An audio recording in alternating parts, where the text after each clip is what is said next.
Fanyia kazi kila jambo zuri unaloliwaza kwenye maisha yako ili uwe tofauti na mtu mvivu, kwa sababu mvivu siku zote mawazo kwake ni starehe. Sasa hapa nimekuletea jengo ambalo ni nzuri sana. Ukilifanyia kazi linabadilisha maisha yako na linabadilisha title yako, linabadilisha pia mtazamo wako wa kimaisha na vitu vingine vyote ambavyo utakavyokuwa ukivifikiria katika mwaka huu. Of course, hili jengo lina jumla ya bati 40 za futi 10, lakini pia mbao zake za kenchi ni 70, lakini pia hili jengo linatumia jumla ya tofali za blocks 2000, na kama ukitumia tofali za kuchoma hapa zitaenda tofali 6500. Napozungumzia tofali 6500 ni tofali zitakazotumika katika usawa wa boma peke yake. Sawa, sijahusisha tofali za msingi kwa sababu tofali za msingi zitategemeana sana na shape ya kiwanja chako, lakini na aina ya udongo unapatikana kwenye kiwanja chako. Hiyo sio swala ambalo nitakalo lizingatia sana, kwa sababu kati ya kiwanja na kiwanja vinatofautiana taarifa hizo hapo. Sawa, na hata zile tofali za blocks nilizozitaja bado zitakuwa na maelekezo hayo ni zile ambazo zinatumika kwenye usawa wa boma peke yake.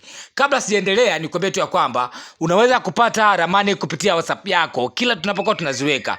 Cha kufanya ni hivi: tutumie message WhatsApp kwenye namba hiyo inaonekana hapo chini, ambayo ni 0758260690. Tutumie neno niunge. Wewe andika neno niunge au ni adi katika WhatsApp yetu, namba hiyo hapo. Baada ya hapo tutakupatia linki, na kupitia linki hiyo utapata kuzitazama ramani kila tunapokuwa tunaziweka katika mitandao mbalimbali ya kijamii. Hili jengo lina jumla ya vyumba vitatu vya kulala, na katika vyumba hivyo vitatu, chumba kimoja ni self, vyumba viwili ni single, lakini kuna sebule, jiko kubwa lenye nafasi kubwa ya kutosha. Sawa, yani ninapozungumzia jiko kubwa lenye nafasi kubwa ya kutosha, basi nieleweke hivyo, kwa maana nafasi ni kubwa sana, inatosha kwa kweli. Lakini pia ni jengo ambalo lina varanda mbili, kwa maana varanda upande wa mbele wa jengo na upande wa nyuma wa jengo, mita 10 kwa upana na mita 12 kwa urefu. Kwa unaweza kuona na magari ya jengo limebalance, sio pana sana na wale sio refu sana. Picha za muonekano hili jengo ndio kama ambavyo unaweza kuona hapa. Kwa nini nimelileta hili jengo sasa hivi? Ni kwa sababu ni miongoni mwa majengo ambayo unaweza kujenga kwa gharama ndogo mno, lakini hii ndio jengo mbadala wa jengo la hidden roof au contemporary.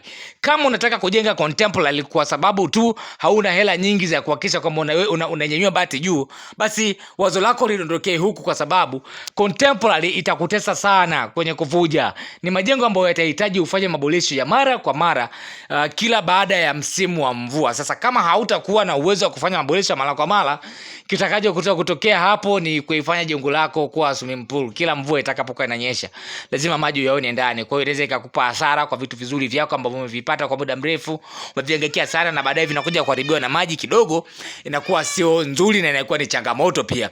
Sasa badala ya kupata mateso ya namna hiyo hapo, mbadala wake ni huu. Unaweza kuona hapa, hili ni jengo, hii wanaita southern roof au mpangilio wa bati za South Africa, wanaweza kusema hivyo kwa Kiswahili, au slope kama tumevyokuwa tukiita sisi, au tunaweza tukiitamuka kila tunapokuwa tunataka kuizungumzia.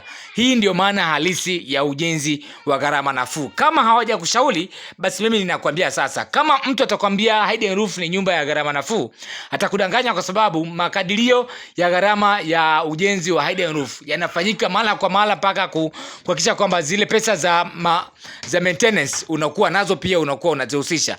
Yani ile gharama utakuwa unaipata kufanya maboresho nao pia ukihusisha. Kama ukihusisha hiyo, unakuja kugundua kwamba hidden roof na contemporary ni majengo yanayotumia gharama kubwa mno kwenye ujenzi, na ni majengo ambayo kama huna pesa nyingi unatakiwa kuyaepuka na kuto kuyafikiria kabisa. Ramani ni nyingi sana kupitia YouTube yetu. Hakikisha mtu follow mitandao ya kijamii kwa jina ni Makazi Mpanda. Karibuni sana na asanteni kwa kutusikiliza.